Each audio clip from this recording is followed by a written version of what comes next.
Right, well, to preview Saturday's curtain raiser of the league season, the visit of Rochdale to Rodney Parade, I'm joined by Ryan from the RochdaleAFC.com podcast and blog. Welcome, Ryan.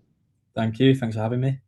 Great to speak, and yeah, first match preview for us of the new season. So, lots to discuss, including Dan Sassy, on whom I think Rochdale fans have strong views. But I want to start with how ready you feel for fourth division football after promotion. Obviously, you had that immense tussle with York for promotion from the conference last season. Both sides getting over 100 points. That crazy final league game where you took the lead on, was it the 95th minute, and York equalised on the 103rd, and but I think I speak for all of us when we say, it was good to see the right two teams going up ultimately, even if you had to do it through the playoffs. And personally, I'm really pleased to see Rochdale back in the league. I think you're a proper club. I've always really enjoyed my trips up to Scotland, and yeah, so welcome back. And how is the mood in the camp? Yeah, no, thank you for that. Initially, I think it does feel like we're sort of back home now, after a couple of years away. But um, I think if you'd have asked me 2 months ago, I'd have said, we feel ready. I felt like we could probably attack the right end of a table, with the continuity and things. And then we had a bit of sort of, it's been cut off slightly with McNulty going to Stockport. And obviously he's taken one of our best players with him in Kyron Gordon.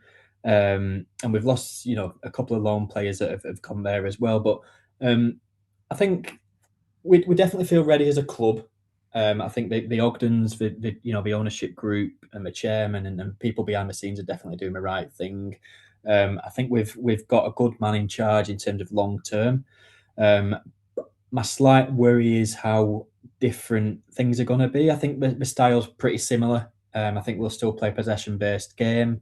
It looks so far, obviously, we've played 6 games, so it's mental to really judge it, but it looks like we're playing a bit quicker and a bit more, right, get the ball passed forward, albeit a goal last week against Bradford was from a pass back. So, but most of the time it does feel like that. But I think the change in shape is a big one, and I don't think that can be underestimated. I think we played like a 3-4-2-1 under Jim McNulty for the last 2 years, and now we're playing a 4-2-3-1. And people might say, wing backs can play full back and centre halves can play anywhere, at centre half. But I think it's a big shift for a couple of them. Ebanks Landell, our captain, was playing central of a back three, and he looked at home there. He looked comfortable because he had two people effectively holding his hands next to him. I think now in a back four, I personally think that his weaknesses will really start to show.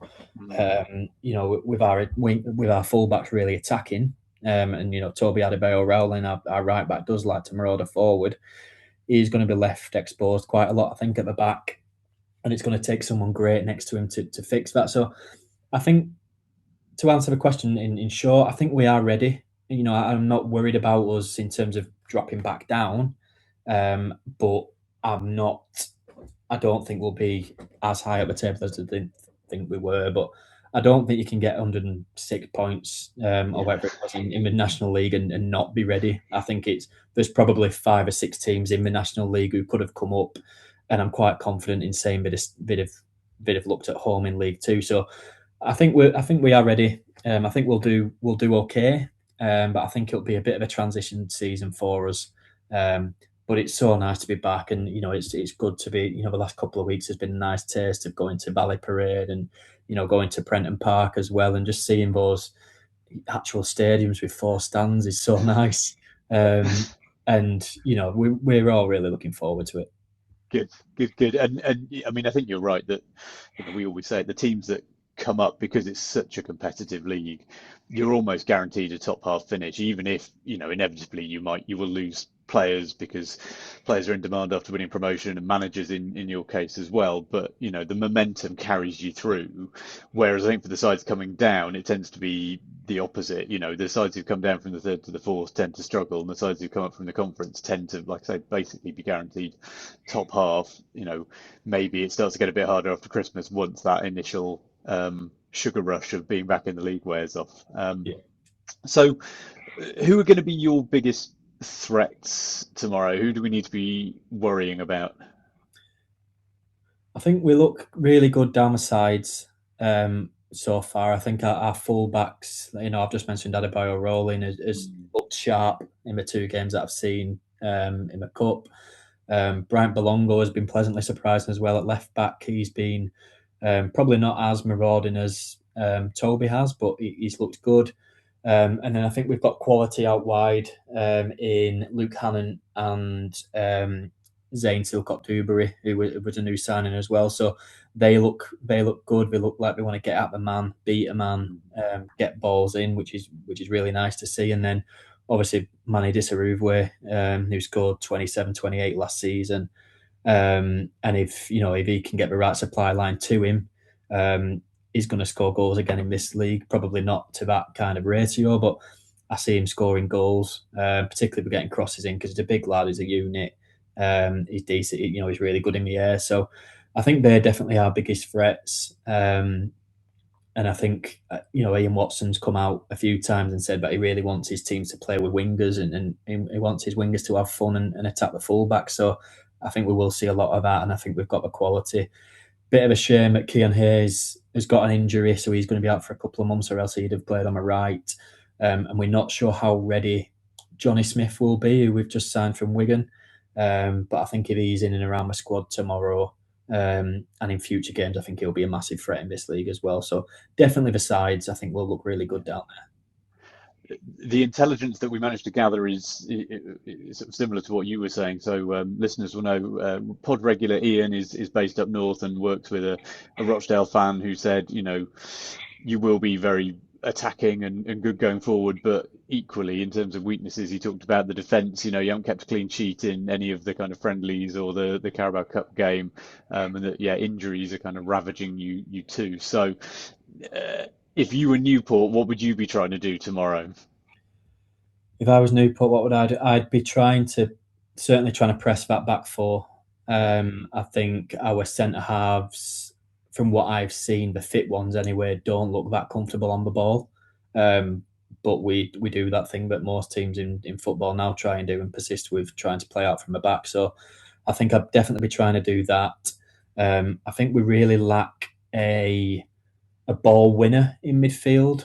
I think we've got some tidy footballers in midfield. Ryan East is so nice to watch, and he's a lovely footballer.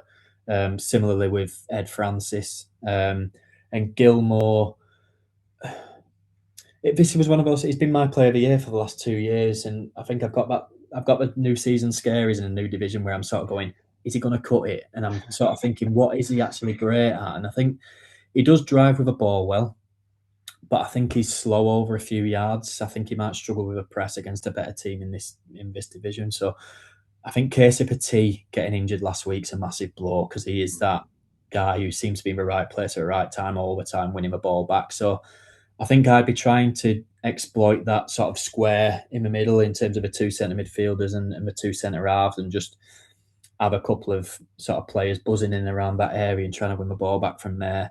And then I think we lack now a real number 10. So I'd be trying to force the ball inside as much as possible because I don't see anyone inside who's really going to cause loads of problems in terms of creating something from nothing. I don't think. So I think as long as you lock the sides down, I think you're pretty good. And we lack pace in our centre defenders as well. So if you've got any pacey forwards who can get in behind, I'd definitely be trying to do that.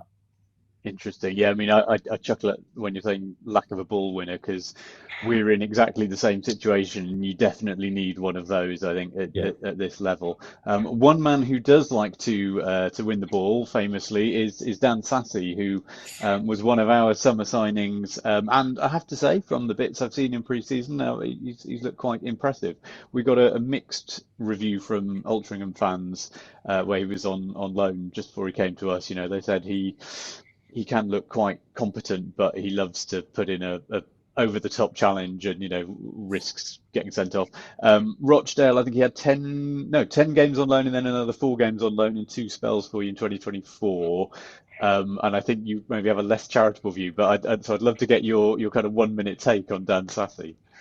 I'm probably not quite as passionate as some, particularly though, a person who runs the Twitter account. But he was really poor for us. I think we went through a spell where um, we had a couple of loanees in a couple of years who were just dreadful. We had sort of a guy called Finley Armstrong who was awful, and Dan Sassy as well came in, and he was genuinely dreadful. Like he looked weak, didn't really win anything, and looked poor on the ball as well. But from memory, I don't know if it was his first loan and maybe his It first was, taste yeah, of yeah. sort of professional football. So that comes into it, and there's no doubt that someone like that would hopefully you'd like to think develop and progress. And if someone in League Two's taken a punt on him, they've obviously seen something. But no, I think our experience of him was that he just wasn't very good, and he didn't look up to it, and he very much looked like he was just so naive for us. And it looks like every time he got the ball, you could take it off him and go and score.